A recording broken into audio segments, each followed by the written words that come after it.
Nous allons prendre nos Bibles, lire une portion des Écritures. Ah, je ne sais pas quel problème tu as aujourd'hui. Je ne sais pas quel problème, avec quoi tu es venu aujourd'hui. Mais si tu as Jésus, tu as tout. Si tu as Jésus, tu as tout. Tu peux avoir tout dans ce monde, mais si tu n'as pas Jésus, tu n'as rien. Parce que la pierre qu'ont rejeté les bâtisseurs, c'est elle que Dieu a pris pour en faire la principale des langues. Ça veut dire que tu as beau construire ta maison avec les belles pierres, les pierres les meilleures taillées, que les meilleures formes, les meilleures couleurs, les pierres qui font ta joie et qui font ta fierté. Tu as beau construire ta maison avec, mais si tu n'as pas cette pierre-là, à tout moment ton édifice peut s'écrouler. Parce que c'est la pierre principale. C'est elle qui soutient la maison. Alléluia. Amen. Éphésiens chapitre 6. Nous sommes en train de lire depuis quelque temps. Éphésiens chapitre 6. Éphésiens chapitre 6, verset combien? Verset 10. Lisons ensemble à 3. 1, 2, 3. Au reste, mes frères, fortifiez-vous dans le Seigneur et par sa force toute puissante. Doutez-vous de toutes les armes de Dieu, afin de pouvoir tenir ferme contre les ruses du diable. Car nous n'avons pas lutté contre la chair et le sang, mais contre les dominations, contre les autorités, contre les princes de ce monde de ténèbres, contre les esprits méchants dans les lieux célestes. C'est pourquoi prenez toutes les armes de Dieu, afin de pouvoir résister dans le mauvais jour et tenir ferme après avoir tout surmonté. Tenez donc ferme, ayez à vos reins la vérité pour ceinture, revêtez la cuirasse de la justice. Mettez vos chaussures à vos pieds le zèle que donne l'évangile de paix. Prenez par-dessus tout cela le bouclier de la foi avec lequel vous pourrez éteindre tous les traits enflammés du malin. Prenez aussi le casque de salut et l'épée de l'esprit qui est la parole de Dieu. Verset 18. Faites en tout temps par l'esprit toutes sortes de prières et de supplications. Veillez à cela avec une entière persévérance et priez pour tous les saints. Amen. Acclamons la parole du Seigneur. Merci papa, merci pour cette parole au nom de Jésus-Christ. Amen. Gloire à Dieu. Gloire à Dieu. Jacques chapitre 5 verset 17. Jacques chapitre 5 verset 17. Jacques 5 verset 17. Élie était un homme. Ah, je veux que tu lises avec moi. Élie était un homme de la même nature que nous. Il pria avec instance pour qu'il ne plût point. Et il ne tomba point de pluie sur la terre pendant 3 ans et 6 mois. Verset 18. Puis il pria de nouveau. Et le ciel donna de la pluie et la terre produisit son fruit. Amen. Merci Seigneur, merci pour ce moment. Merci de venir nous parler. Merci, nous sommes disposés à entendre tes oracles. Viens Seigneur, utilise mon faible canal pour glorifier ton puissant nom. Que toute chose soit sous ton contrôle maintenant, au nom de Jésus. Amen. Voilà, tu peux t'asseoir s'il te plaît, sur la tête de tes ennemis. Merci Living Choir, c'est ça non? Living Choir. Je vous ai oublié, je vais me rappeler de vous un jour. Au fur et à mesure des semaines. Alléluia. On peut acclamer le Seigneur pour elle.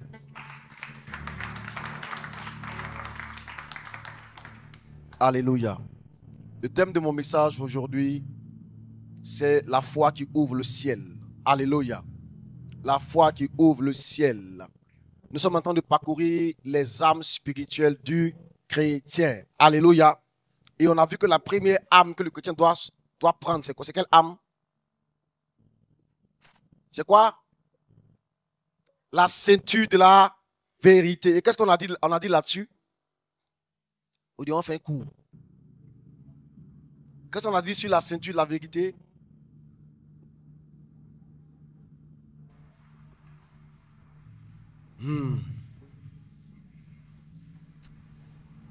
Lis ta Bible, priez chaque jour.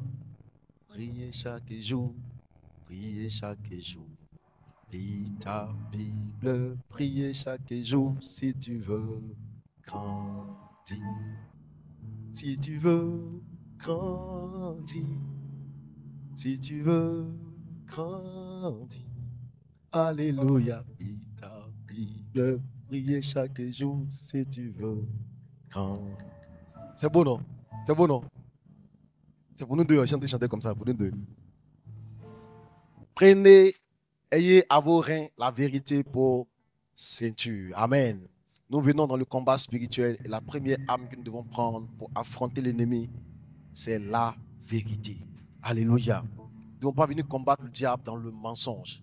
Parce que Satan lui-même, il est le propriétaire du mensonge. Donc quand il y a un mensonge dans ta vie et puis tu viens combattre le diable, tu es déjà dans son camp. Tu ne peux pas le gagner, tu ne peux pas le vaincre, tu ne peux même pas l'attaquer. Tu lui appartiens déjà. Tu es en train de courir dans le sac. Tu ne vas pas aller quelque part parce qu'il te tient déjà. Quelqu'un me suit? Et je dis que la vérité avec laquelle il faut venir pour combattre le diable, c'est la vérité de Jésus à la croix. Jésus est le chemin, la vérité et la vie. Il faut venir avec Jésus. Il ne faut pas venir en ton nom. Ce n'est pas en son nom qu'on combat un démon. Même si tu es le fils du pasteur, tu ne peux pas venir au nom de ton père spirituel pour combattre un démon. Les démons ne reconnaissent pas ton père spirituel. Ils connaissent le nom de Jésus. Alléluia. Ils connaissent Jésus. C'est le nom de Jésus qui est le nom qui a été donné au-dessus de tout nom. C'est le nom de Jésus qui est le nom de la victoire. C'est avec Jésus qu'il faut venir. David a dit à Goliath, tu viens contre moi avec ta lance et ton javelot, mais moi je viens contre toi au nom de qui? De l'Éternel des armées. Alléluia. Amen. Il vous a dit que le véritable nom de Dieu qui a été révélé au monde, c'est Jésus-Christ. C'est le nom qui était caché depuis le temps, qui a été révélé à la fin des temps. Amen. Amen. Nous devons venir avec Christ pour combattre l'ennemi. Nous devons être attachés à cela. Attachés. Jésus doit être attaché à nous. On doit être attaché à Jésus. Pas un peu, en Christ.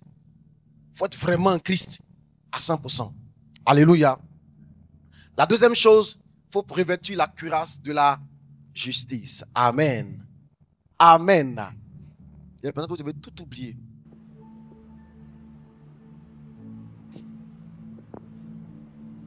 Alléluia. Amen. Il faut revêtir la cuirasse.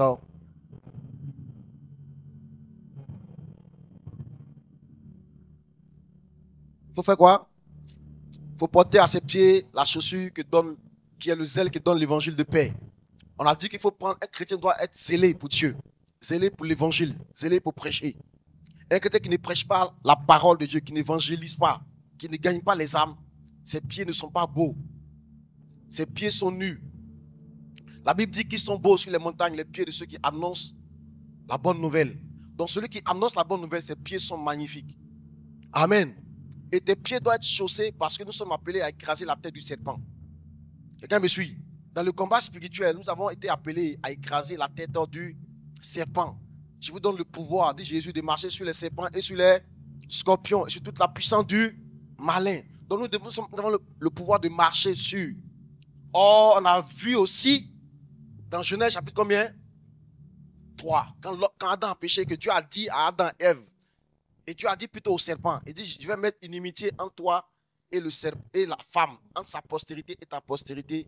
Celle-ci va t'écraser la tête et toi tu vas lui blesser le talon. Donc nous sommes appelés à écraser la tête du serpent, mais le serpent a aussi reçu le pouvoir de nous mordre, de nous blesser. C'est pourquoi tu dois porter des chaussures. Amen. Tu dois porter des chaussures. Et la chaussure que tu dois porter se trouve dans Ephésiens chapitre 6 qu'on a lu. On doit porter la chaussure qui est le zèle que donne l'évangile de paix. Un chrétien qui est zélé, en fait, il est chaussé. Il est dans le spirituel, quand tu vois, tu as porté une belle chaussure, une belle coupe. Ce n'est pas Reebok, ce n'est pas Nike. C'est une belle chaussure qui dessus salut éternel. Alléluia. Une belle chaussure. Parce que sans cette chaussure, chaque fois que tu peux mener des combats spirituels contre les démons, mais ils vont tout le temps te blesser. Ils vont tout le temps te blesser. Tu peux avoir des victoires, tu peux avoir des bénédictions, mais elles vont être suivies de chagrin. Tu peux rentrer dans des mariages, mais dans le mariage, là, tu rentres dedans, mais tout le temps, il y a une blessure là-bas. Une offense, une blessure, une frustration, une belle-mère qui te fatigue, un mari, des fois, qui était bon au début, et puis qui change. Pourquoi? Parce que tu reçois avoir des victoires sur l'ennemi, mais il te blesse à chaque fois. Parce que tu n'es pas chaussé. Beaucoup de gens n'ont pas compris ce principe. Que quel que soit partout, l'endroit où tu te trouves, tu dois devenir serviteur de Dieu. Sinon, le diable va t'attaquer là-bas. Si Dieu te donne un travail et que tu n'as pas compris que le travail c'est pour servir Dieu, le diable finit par attaquer ton travail et Dieu ne fera rien. Si Dieu te donne de l'argent que ton argent ne sert pas Dieu. Si Dieu te donne un mariage, que ton mariage ne sert pas Dieu. Dieu te donne de voyager et que par ton voyage, ça ne contribue pas à l'avancée du royaume de Dieu. Tu n'es pas chaussé, tes pieds sont nus. Et le Seigneur a donné au serpent comme nourriture quoi? La poussière. Tu as dit au serpent, il dit tu vas ramper au sol, tu vas manger la poussière. Or l'homme est fait de poussière. Donc le serpent tout le temps est en train de chercher des poussières à manger, des pieds à mordre. Tu dois être chaussé. Les vraies chaussures, quand on dit être chaussé, ce n'est pas préservatif. C'est de prêcher l'évangile de paix.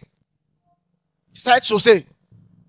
Prêche l'évangile, prêche la parole, prêche la parole, prêche la parole. Maman, prêche la parole, prêche la parole. Parle de Jésus aux gens. Tu dois sauver des âmes. Si tu ne gagnes pas des âmes, tu n'es pas chaussé. Tes pieds sont nus. Le diable, notre adversaire, rôde autour de nous, cherchant qu'il va dévorer constamment. Il faut être chaussé, il faut être habillé, bien habillé.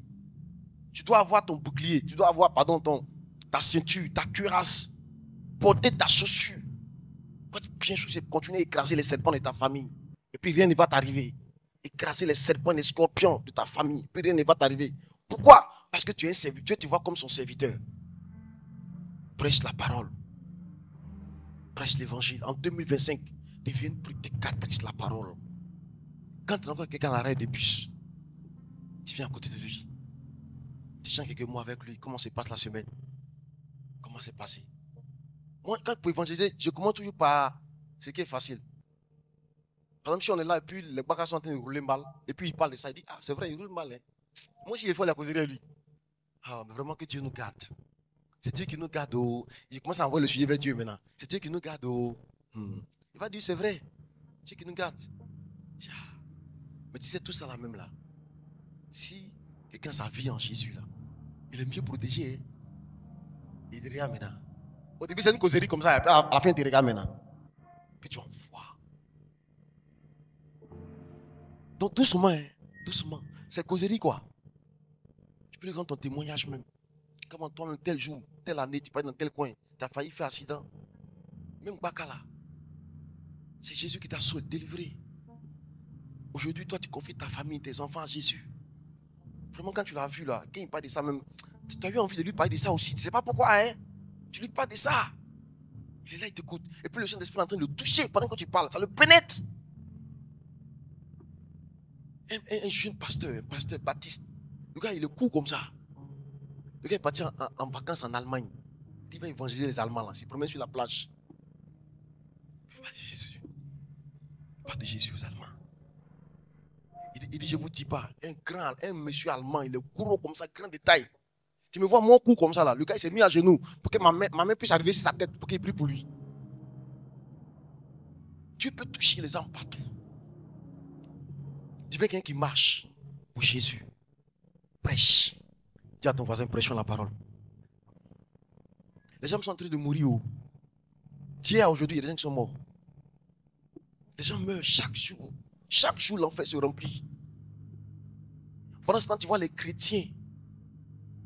Nous, on est déjà sauvés. On n'est pas préoccupé par les gens qui meurent. Ça ne dit rien. Nous, on pense à notre mariage. Et Seigneur, il faut sciencer. Sinon, ils ne veulent plus à l'église. Dieu dit, mais et les gens qui meurent, et tes voisines, ta voisine. L'année dernière, elle a perdu sa petite soeur. Cette année-là, les gens veulent la tuer. Ils cherchent quelqu'un pour lui parler de ça. On ne parle pas de Jésus. D'autres même sont mariés, d'autres mariés des garçons qui ne sont pas convertis. Ça leur dit rien. D'autres ont des enfants qui ne sont pas convertis, ça leur dit rien. Nous devons devenir des instruments de Dieu pour prêcher la parole. Alléluia. Amen. Amen. Dimanche passé, j'ai parlé de ça quand il transpirait, quand je tombais malade. J'espère qu'aujourd'hui, tu as gagné un peu de venir ça. Ou bien c'était zéro. Et il m'a mal à la gauche, un coup comme ça. Tellement j'ai crié fort. Tu prêches la parole. Est-ce que ça fait un effet chez toi? Tu dois prêcher la parole. Dieu aime les personnes qui deviennent comme Christ. Christ est venu sur la table, il allait de village en village, annonçant la bonne nouvelle du royaume. Deviens comme Jésus. Fais comme lui. Imite-le. Quand tu vas à l'école, à ta pause, prêche la parole à tes amis. Le Seigneur va commencer à les attirer vers toi. Tu vas voir que maintenant, quand il sera 10 heures, tu seras au milieu d'eux comme ça, et puis tu es en train de bailler. Tu ne cries pas, hein? Tu ne chutes pas, tu ne condamnes pas. Tu expliques le mystère du royaume. Tu expliques sur les âmes spirituelles du chrétien. Ils vont dire, bon, dans le moment, nos pieds sont nus comme ça. Tu dis oui, ça va vous tomber malade. Pas le serpent, parce que le serpent vous mord. Les hommes du monde, ils aiment les choses du royaume. Prêche la parole. La quatrième âme spirituelle dont le Seigneur parle, dont je vais te parler ce matin, c'est le bouclier de la foi. La foi. Tu dois prendre aussi la foi. Pour vaincre l'ennemi, tu dois avoir la foi. Parce que le diable nous attaque. Il dit, prenez aussi le bouclier de la foi avec lequel vous pourrez éteindre tous les traits enflammés du malin. Le diable te lance des traits, des flèches. Mais c'est des flèches au bout desquelles se trouve du feu, des flammes. Satan, c'est un destructeur. Actuellement, à Los Angeles, en Californie, aux États-Unis, le feu est en train de ravager les maisons des stars. Toutes les stars que tu vois à la télévision, toutes les maisons sont parties en fumée. Les images font peur. Le feu est quelque chose de puissant. Tu as regardé Alerte à Malibu. Malibu est détruite actuellement. Malibu est gâté. Malibu est en cendres. Les gens ont mis des millions de dollars pour construire des maisons. Tout est parti en fumée. Parce que le feu est passé. Le feu est puissant, mes amis. La Bible dit que le diable lance vers nous des flèches qui sont comment? Enflammées. Dans le but d'enflammer notre vie. Quand le diable t'attaque avec une pensée de convoitise, c'est pour enflammer ta vie par des désirs et des passions, des désirs sexuels que tu ne pourras plus contrôler. Tu dois éteindre ça rapidement. Quand le diable t'attaque avec une pensée de haine envers quelqu'un qui t'a fait une offense, si tu ne t'aimes pas ça rapidement, ça va enflammer ta vie. Toute ta vie sera enflammée par la haine. Quand tu vois le gars, quand on parle de lui, quand il passe quelque part, quand il assis quelque part, tu es dans tous tes états. Quand tu apprends qu'il lui est arrivé un bonheur, tu es dans tous tes états. Parce que ta vie est en feu. Les attaques du diable ont pour but d'enflammer ta vie. Tu dois les éteindre rapidement. Sinon tu vas être embrasé. Mais pas par du feu de Dieu, par le feu ennemi. Quelqu'un me suit? Nous devons éteindre tous les traits enflammés du diable. Tous les traits enflammés du diable. Quand on t'a fait une offense, il faut éteindre ça rapidement. Éteins ça rapidement. Parce que l'offense, quand elle est gardée, elle va grandir. Elle va produire la rancœur. Après, elle va produire la rancune. Et la rancune va produire la haine. Et tu vas devenir le petit frère de Satan.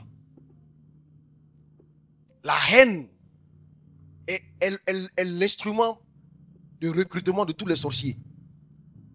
On peut te recruter facilement à la sorcellerie quand tu as la haine en toi. Facilement. Facilement. Tu dois prendre dans ta vie un bouclier pour te protéger. Et le bouclier que tu dois prendre s'appelle la foi. Dis avec moi la foi. Alléluia. Amen. Gloire à Dieu. Alléluia. J'ai tellement à dire sur la foi. J'ai trop de choses à dire sur la foi. Que je ne sais pas si 20 minutes va suffire pour que je t'explique ça. Mais vraiment, tu dois comprendre que la foi est quelque chose de merveilleuse. La foi est une bénédiction. On a commencé à citer toutes les armes. La Bible dit, prenez par-dessus tout. Quand vous avez fini de prendre les 3 premiers, là, prenez au-dessus de tout ça. Quelque chose que vous ne devez pas laisser. Vous devez forcément le prendre, absolument l'avoir. C'est la foi. La foi est quelque chose de merveilleuse. Hébreux chapitre 1, verset 11 explique la foi. La Bible dit la foi est une ferme. Hébreux 11, 1. La foi est une ferme assurance des choses qu'on espère. Une démonstration de celles qu'on ne voit pas. Ça, c'est la définition que la Bible donne de la foi. La foi est une ferme assurance des choses qu'on espère. Une démonstration de celles qu'on ne voit pas. Alléluia. Dans le texte de Jacques qu'on a lu tout à l'heure, la Bible dit que Jacques Plutôt, Élie était un homme de la même nature que nous. Élie était un homme ordinaire que nous. Élie était un homme naturel. C'était pas un homme spirituel, un ange ou un esprit. C'était un humain comme nous. Mais ce Élie-là a pu prier. Il a prié. Et la pluie a cessé pendant 3 ans et demi. Et le même Élie, quand son cœur était glacé, il allait prier encore pour ouvrir le ciel. Les hommes de foi sont capables d'ouvrir le ciel par leur prière.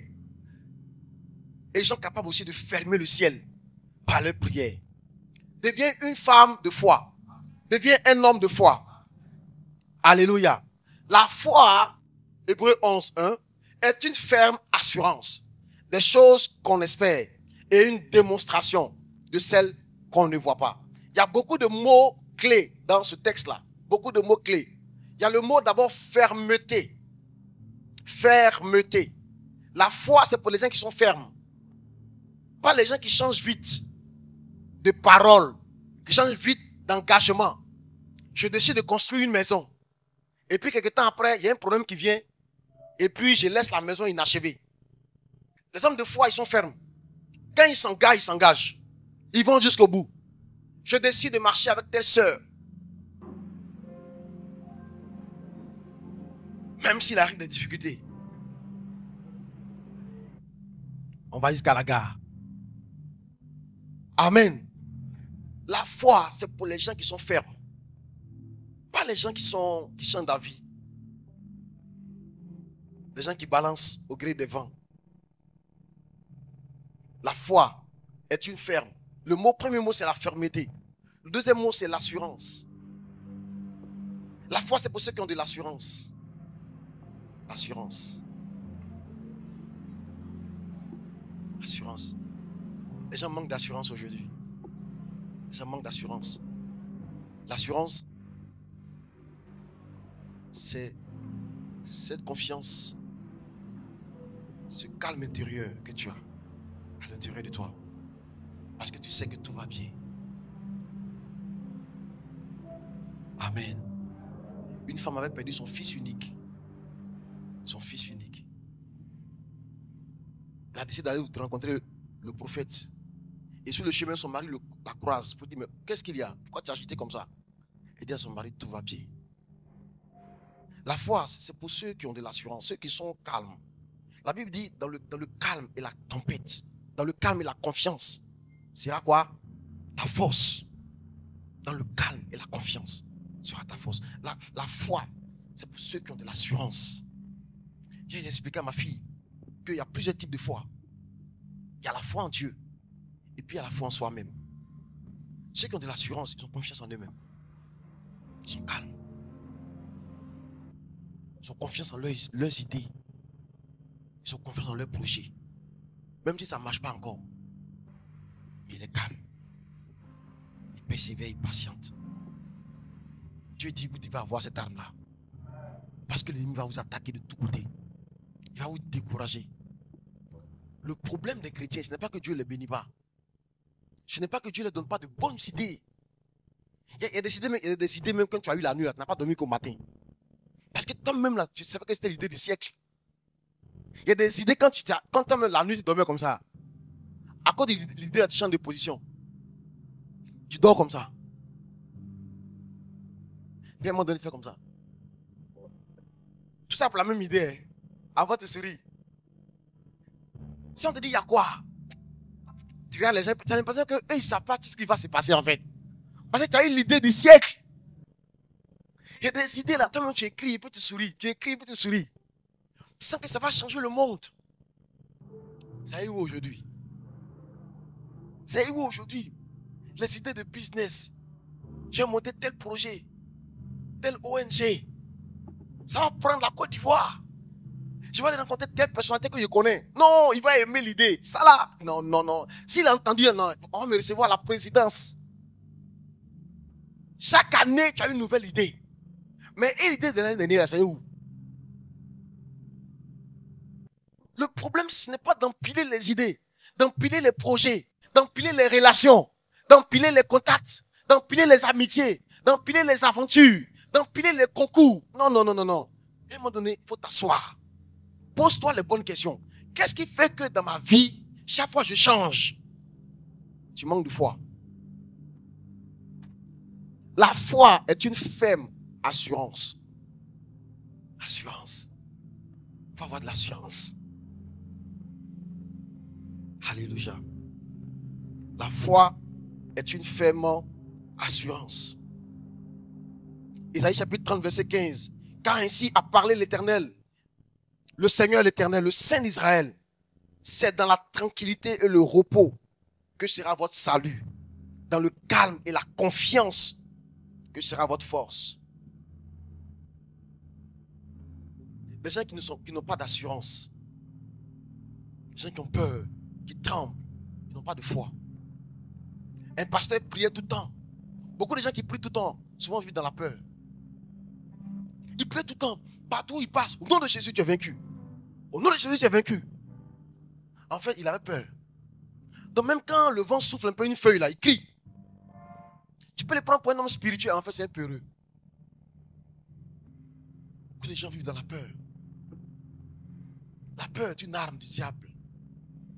Le diable est un lion dont les dents ont été arrachées par Jésus.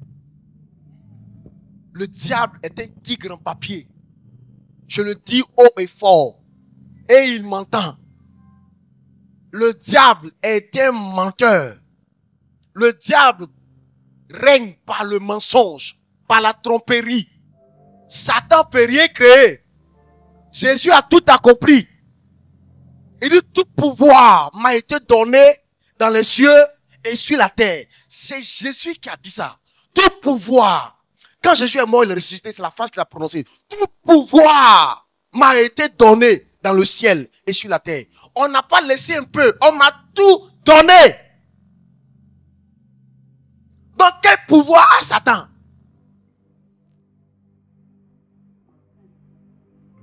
Sache que depuis la création, Dieu n'avait pas prévu que le diable puisse régner.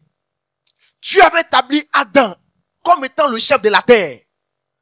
Il dit, créons l'homme à notre image et selon notre ressemblance, afin qu'il domine sur la terre. Donc l'homme est celui à qui tu vas donner tout pouvoir sur la terre. À l'origine, c'est quand Satan est venu tromper Adam et sa femme qu'il a repris leur pouvoir. C'est pourquoi la Bible dit que la création soupire après un ardent désir à la révélation des fils de Dieu. Tu peux l'afficher? Il dit car la création a été soumise à la vanité. Non pas de son propre gré, mais à cause de celui qui l'y a soumise. En fait, la création a été soumise à la vanité. Pourquoi? Parce qu'à un moment donné, Adam a donné son pouvoir de domination là, à quelqu'un de mauvais, au vaniteux, à Satan. Et Satan a conduit la création dans la vanité. Les hommes aujourd'hui sont dans la vanité. Les voitures sont utilisées pour faire des choses vaines. Les maisons font des choses vaines. Les pays même font des choses qui sont vaines, qui n'apportent rien à l'homme. Et toute cette création soupire après la révélation des fils de Dieu. Que les fils de Dieu soient révélés à nouveau pour venir régner sur la terre. Pour que la vie sur la terre ait un peu de sens. Quelqu'un me suit? Depuis la création, Dieu n'est pas prévu que le diable règne sur la terre. C'est nous, les humains, par notre monde offrant nos péchés, qu'on a donné le contrôle au diable. Quand Jésus est venu, Jésus qui est le second Adam, il est venu rétablir toutes choses avec la nouvelle création. Si quelqu'un est en Christ, il est une nouvelle créature. Les choses anciennes sont passées. Donc nous sommes les nouveaux Adam, qui sont sur la terre, revêtus de puissance et de gloire. C'est nous qui régnons sur la terre. Ce ne sont pas les sorciers, ce ne sont pas les baïfouets, ce ne sont pas eux, ce ne sont pas les nyangons, les comiens, c'est pas eux qui règnent sur la terre. La Sioussou, tout puissant, c'est pas eux, ils sont pas tout puissants. La puissance est dans le nom de Jésus. Tu vis dans la peur, parce que tu n'as pas la foi. C'est pour ça que la nuit, des fois, tu dors avec ton urine jusqu'à matin. Puis pour te lever pour aller là-bas, là, la Cameroun va t'attraper. Tu vas faire exploser ta vessie pour rien. Tu vas mourir avant ton temps. Si jeune, on va dire, oh, pourquoi si tôt? On dit, c'est à cause de la peur. vécu dans la peur d'entreprendre, la peur d'échouer, la peur d'échouer, la peur d'être rejeté. Font que beaucoup de jeunes hommes ne pointent pas vers la fille qu'ils aiment. Moi, je n'ai rien. La fille, là, je l'aime tellement, mais comme je n'ai rien, je n'ose pas. La peur d'être rejeté, la peur qu'on gâte mon nom. Si je prends le micro que je vois et que je prêche, la peur qu'on puisse me dire que j'ai mal fait que je me cache. Si je chante dans le groupe musical, la peur comme le programme comme lead fait que je préfère rester au fond là-bas. Et puis quand on chante, moi je réponds. La peur. Le manque de foi fait que beaucoup de gens meurent avec leur don sans jamais avoir manifesté le don qu'ils ont. La foi est une ferme assurance. Le deuxième mot qui est dans la foi, c'est l'assurance. Est-ce que tu as de l'assurance? Quand tu vas marcher dans la péché, est-ce qu'on sent que tu as de l'assurance? Amen. Ah oui, quand tu marches, est-ce qu'on sent que c'est une sœur qui a de l'assurance, qui a confiance en elle? Est-ce que tu as de l'assurance? Est-ce que tu as l'assurance de ton salut? Est-ce que tu as l'assurance? Est-ce que tu as l'assurance que tu vas réussir? Est-ce que tu as l'assurance que tu vas t'en sortir? La foi est une ferme assurance. Troisième chose, qui est dans cette phrase. Des choses qu'on espère. Donc la foi est basée sur l'espérance. Les gens qui espèrent quelque chose de Dieu. La foi est basée sur ça. Qu'est-ce que tu espères? Qu'est-ce que tu espères? En 2025, qu'est-ce que tu espères? Quand tu es là comme ça. Advienne que pourra. Alléluia. Tu dois avoir la foi. Le manque de foi est une offense envers Dieu. Le manque de foi attriste Dieu. Parce que tu es en train de dire à Dieu que je ne crois pas que tu es capable de me donner ça. Hier, pendant que je méditais sur ce texte, c'est comme si on me posait la question, si aujourd'hui on te donne un chèque à blanc, et on te demande d'écrire un montant, combien écrirais-tu? Je viens de te poser la question aujourd'hui. Si aujourd'hui on te remet un chèque avec ton nom dessus, mais on n'a pas écrit le montant, on dit écris le montant que tu veux. Touche ton voisin, touche ton voisin. Touche ton voisin.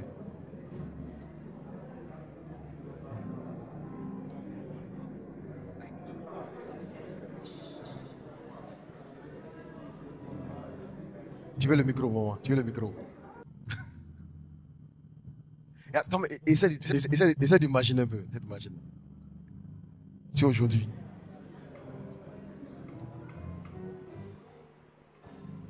imagine un peu. Un chèque à blanc. On a mis ton nom. On a signé. Il a déjà signé. Il a mis ton nom et la date. Mais il te dit, bon, écris le montant que tu veux. Tu as écrit combien? Faut dire un montant comme ça. Tu as écrit combien? Combien? Combien? Ma fille, dis-moi, combien? 100 milliards. 100 milliards de dollars. Pourquoi tu ris? Elle rêve trop, non?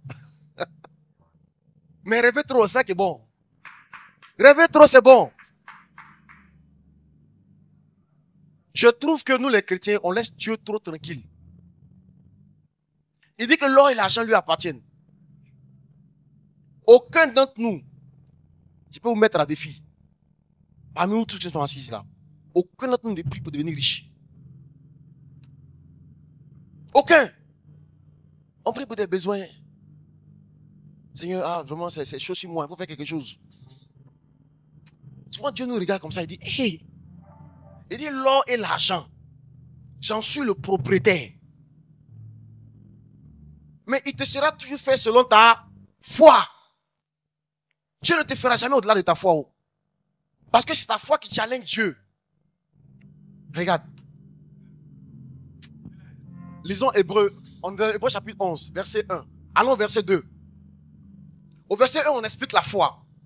Au verset 2, on dit, pour l'avoir possédé, les anciens ont obtenu un témoignage favorable. Les anciens, c'est les Abraham, les Isaac, les Jacob, les David dont on parle, les Daniel, les Noé, les Joseph là, c'est eux qui sont les anciens.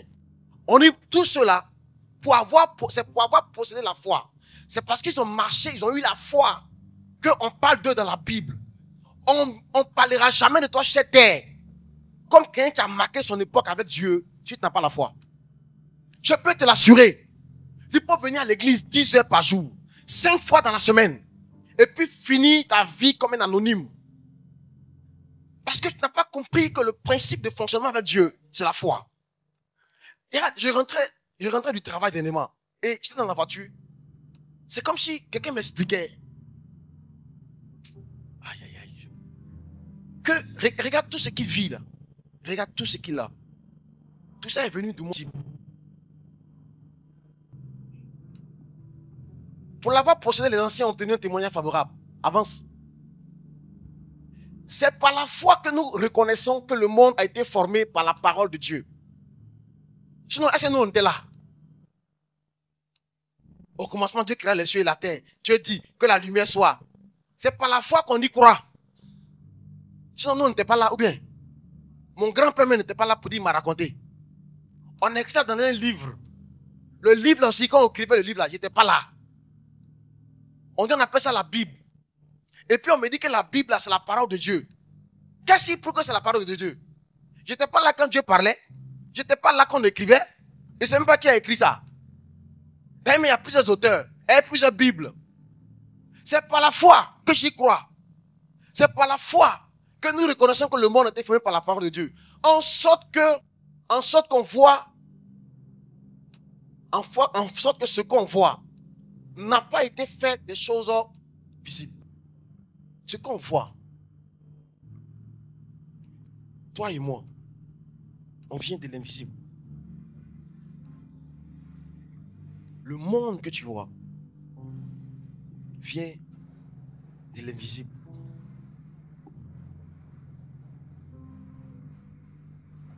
Si tu crois à ça, que le Dieu invisible a dit une parole, et puis un homme est sorti de terre,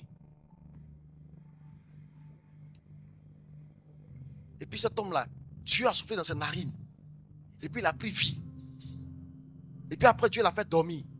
Dieu a ouvert Dieu a fait opération, il a enlevé sa côte, il a refermé la place, et puis il a pris la côte, fabriqué femme, qu'il a appelée Ève.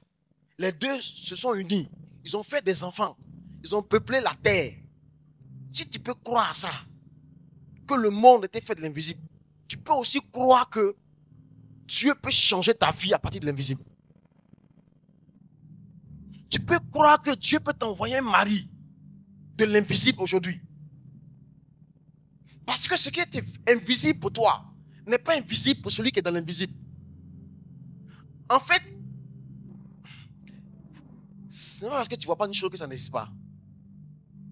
Je n'ai jamais vu New York. C'est pas pour ça que New York n'existe pas. Ou bien, il y a des pasteurs de vase en eux que toi tu n'as jamais vu. Mais c'est pas pour ça qu'ils n'existent pas. Ou bien, Dieu dit, si tu veux vivre avec lui, tu dois avoir la foi. Croire que de lui, Dieu invisible, peut faire dans ta vie des choses visibles. Et ça va te donner, ça va t'amener à avoir l'assurance dans les promesses qu'il te fait. L'assurance dans les paroles qu'il te donne. Dans les songes qu'il te montre.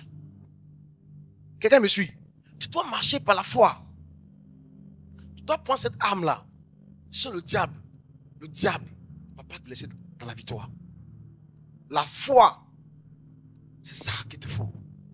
Tu dois marcher par la foi. Tu dois parler par la foi.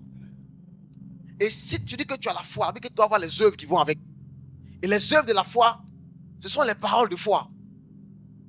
D'abord, la Bible dit que la foi est une ferme assurance des choses qu'on espère. Donc la foi, c'est quelque chose qui est dans ton cœur. C'est une chose, tu espères quelque chose dans ton cœur. Donc la foi, c'est pas d'abord quelque chose que tu vois. C'est pas d'abord les paroles, c'est quelque chose qui est dans le cœur d'abord.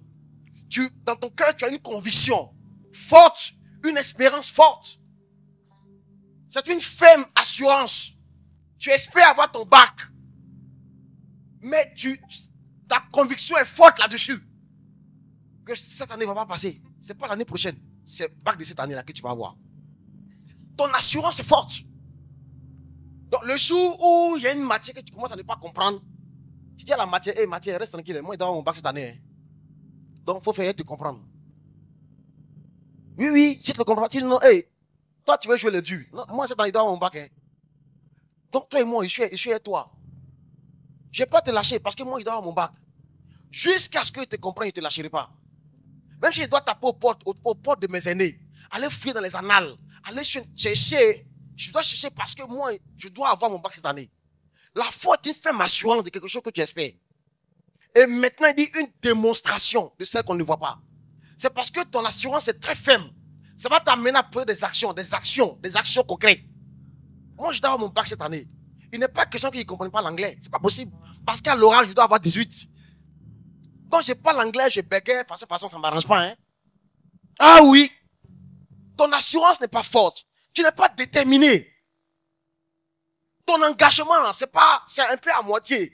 Des fois, tu crois, des fois, tu ne crois pas bien. Des fois, tu doutes, des fois, tu ne veux pas. Des fois, tu dis tout ce que Dieu fait est bon. Des fois, tu dis ça va aller, ça ne va pas aller.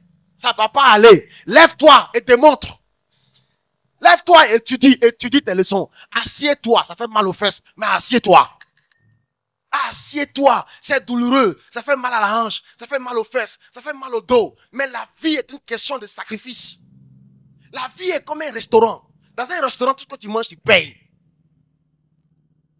Tu vas toujours payer avant de sortir.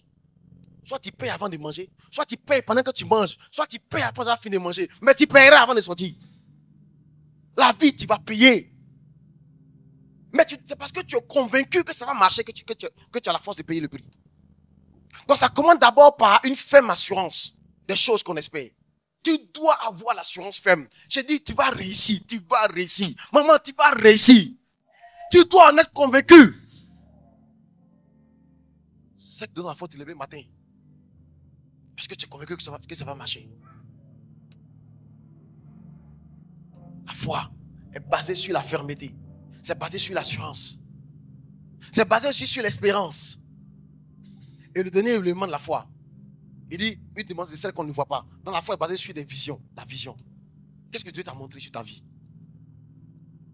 Qu'est-ce que Dieu t'a dit? Et il disait à ma fille, qu'est-ce que Dieu t'a dit sur ta vie? Il dit, papa, il ne sait pas. Il dit, mais va chercher. Moi, je lui poser des questions. Qu'est-ce que tu veux que je devienne plus tard? Ce matin, il te pose la question. Comment te vois-tu dans 5 ans? Dans 5 ans, comment te vois-tu? Où te vois-tu dans 5 ans? Tu seras dans ta propre maison à Angré. Tu seras procureur de la République. Qu'il en soit ainsi. Comment te vois-tu dans 5 ans?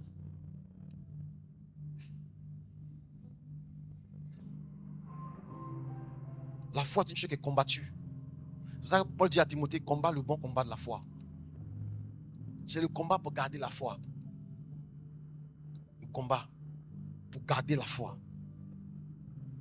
Il dit, j'ai combattu le bon combat de la foi. J'ai gardé la foi. J'ai gardé. Parce que la foi, tu peux la perdre. Tu peux commencer dans ta vie avec la foi sur quelque chose, la foi dans un projet. Puis vers la fin, tu peux perdre la foi. Le diable attaque notre foi. Notre foi dans les gens. Notre foi en nous-mêmes. Notre foi en Dieu est combattue constamment par l'ennemi. Tu dois combattre le combat de la foi. Amen. Amen. Tu dois avoir la foi. Et je vais te donner une clé, une seule clé pour garder la foi. La Bible dit la foi vient de quoi? De ce qu'on entend. La foi vient de ça? De ce qu'on entend. Amen. Est-ce que la com est là? La foi vient de ce qu'on entend. De ce qu'on entend de la parole de Dieu. Donc la foi vient de ce qu'on entend de la parole de Dieu. Pas de ce qu'on écoute, mais de ce qu'on entend. Apocalypse dit que celui qui a des oreilles entende ce que l'Esprit dit aux églises. Donc la foi vient de ce que tu entends, pas de ce que tu écoutes. Ce matin, depuis que je parle, qu'est-ce que tu as entendu? ta capacité à entendre. Ta foi vient de ce qu'on entend. Or, pour entendre, tu dois ouvrir tes oreilles. Tu dois prêter attention.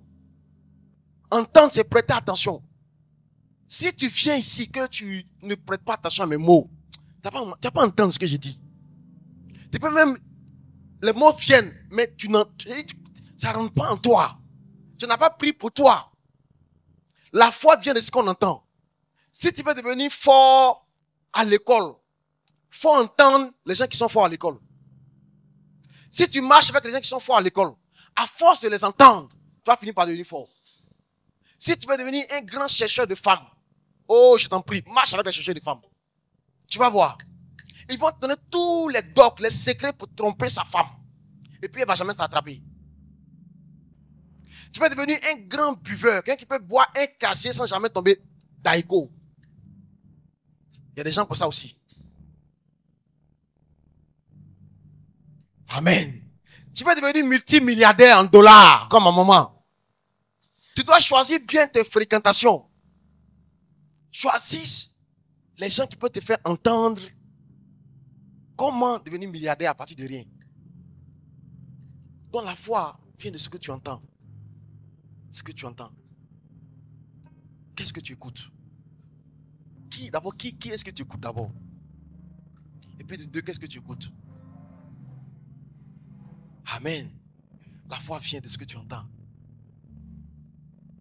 C'est ça. Si tu vas avoir foi en toi-même, tu dois marcher avec les gens qui ont confiance en eux-mêmes. Qui vont te relever. Si tu vas avoir foi dans le mariage, marche avec des experts dans le mariage. Qui vont te démontrer par A plus B qu'il y a un homme qui te cherche quelque part. Tu vas reprendre confiance en toi. Mais si tu marches avec des gens qui eux-mêmes sont blessés, ils sont découragés, ils vont te dire, ma chère, on n'a qu'à faire association, on devient lesbienne en même temps. Hein. Les garçons là, c'est pas la peine. Maintenant, nous les filles, on va chercher entre nous. Parce que les hommes là, c'est pas la... L'homme est mauvais. Hein. La foi vient, tout ça, de ce qu'on entend. Amen. Gloire à Dieu. Gloire à Dieu. Gloire à Dieu. Est-ce que ce matin tu m'as entendu? Est-ce que ce matin la foi commence à venir un peu? Alléluia. Si tu vas avoir la foi, marche avec les gens qui ont la foi. Si tu vas avoir la foi en l'homme, marche avec les gens qui ont la foi en l'homme. Marche. Si tu vas avoir la foi en Dieu, marche avec les gens qui ont la foi en Dieu. Si tu vas avoir la foi en toi-même, marche avec les gens qui ont confiance en eux-mêmes. Quand j'étais au lycée, j'avais plusieurs types d'amis. Il y avait des amis qui étaient premiers de classe. C'est eux, ils marchaient. Quand j'ai commencé à travailler, j'ai marché avec des gens qui aimaient entreprendre. Avec eux, on parlait business, investissement. C'est vrai que mes premières années de travail, j'ai commencé à faire mes plantations en même temps. Ils m'ont challengé. Quand ils sont dans le ministère, j'ai des amis spécialement dans le ministère. Donc, j'ai plusieurs types d'amitié. Il y a des amis à l'extérieur du pays. Il y a des amis dans le domaine de l'agriculture. Il y a des amis dans le domaine du travail. Il y a des amis partout. Parce qu'avec chacun d'eux, il y a quelque chose que j'entends et qui me fait du bien. Si tu veux augmenter ta foi, marche avec des personnes. Écoute les personnes qui peuvent te tirer vers le haut. Quelqu'un me suit? Ceux qui prêchent la parole de Dieu, c'est-à-dire ceux qui prêchent ce que Dieu dit. Pas ceux qui prêchent ce que la vie leur a enseigné. Ceux qui prêchent ce que le découragement leur a enseigné. Ceux qui prêchent les gourmets. Il y a des moments qui enseignent les gourmets à leurs enfants. Oui. Il y a des moments qui donnent les enfants. Il faut jamais prendre baoulé. T'as compris? Baoulé n'est pas bon, hein? Si un jour tu m'envoies un garçon baoulé, si elle te chasser, tu vas voir. Parce qu'elle-même, son premier gars était un baoulé. Hey! On va enseigner ça aux enfants. On enseigne la parole de Dieu. Alléluia. On n'enseigne pas ces gourmets. Les athées sont pas pour les athées sont méchants, hein? Si tu m'as envoyé une athée, si tu vas voir. Non. Toi, tu as fait par la belle une fois m'a au marché, mais c'est pas un moi. Quelqu'un me suit? C'est pas tous les athées qui sont méchants. Les athées qui sont bien. Quelqu'un me suit? Il y a des baoulés qui sont bien. Il y a des apollos qui sont bien. Il y a des bêtés qui n'aiment pas parler. Toi, ne te dis pas amen. Il y a des tulas qui n'aiment pas sauce arachide. Amen. Il y a des bêtés qui n'aiment pas du riz. Acclame le Seigneur.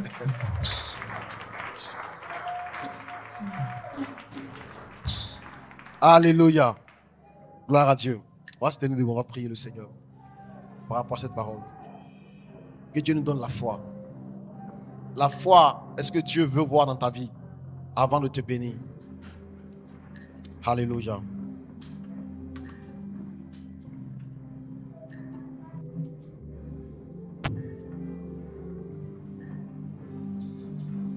Si quelqu'un dit à cette montagne, ôte-toi de là et jette-toi dans la mer, et s'il ne doute point en son cœur, mais croit que ce qu'il dit arrive, il verra s'accomplir. Marc chapitre 11, verset 23. Si quelqu'un dit à cette montagne, ôte-toi de là et jette-toi dans la mer, et s'il ne doute point en son cœur, mais croit que ce qu'il dit arrive, il verra s'accomplir. C'est pourquoi je vous dis, tout ce que vous demanderez en priant, croyez que vous l'avez reçu et vous le verrez s'accomplir. La foi, ce n'est pas de croire qu'une chose que je demande va arriver. C'est de croire que je l'ai reçu. Si quelqu'un demande quelque chose et qu'il croit que ce qu'il dit arrive, quand une maman appelle son enfant, son enfant dit, maman, j'arrive. Ça veut dire, je me mets en mouvement pour venir vers toi. Jésus dit, si je te demande quelque chose, crois que ce que tu dis arrive. Parce que tu as commencé à prier pour ça. Crois que ça s'est déjà mis en chemin pour venir vers toi. C'est pourquoi tu dois attendre. Si quelqu'un demande quelque chose et qu'il croit que ce qu'il dit arrive, il va voir cela s'accomplir. S'il ne doute pas dans son cœur, tu dois avoir la foi. Le tout, c'est pas de prier. Dieu n'entend pas la prière. Dieu regarde autour de la prière, quel est le sentiment qui t'anime. Est-ce que pendant que tu es en train de demander, tu crois que la chose est en train de venir? Tu crois que l'homme est en train de venir? Que la femme de ta vie est en train de venir? Que le travail est en train de venir? Que l'enfant le bébé est en train de venir? Est-ce que tu crois à cela pendant que tu pries? C'est ça que Dieu regarde pour exaucer la prière.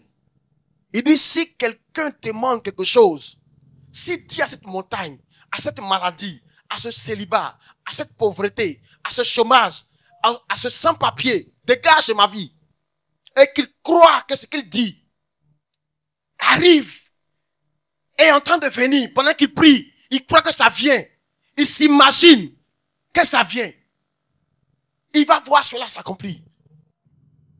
Même si c'est pas encore venu, tu crois que c'est en train de venir. Prie pour la foi. Dis, Seigneur, je t'en prie. 2025, je vais être un homme de foi. Parce que c'est parce qu'il y avait la foi que le ciel s'est ouvert. La foi d'Élie lui permettait de prier pour que le ciel s'ouvre. Prions le Seigneur pour la foi. Donne-nous la foi, Seigneur. Augmente notre foi. Augmente notre foi. Augmente.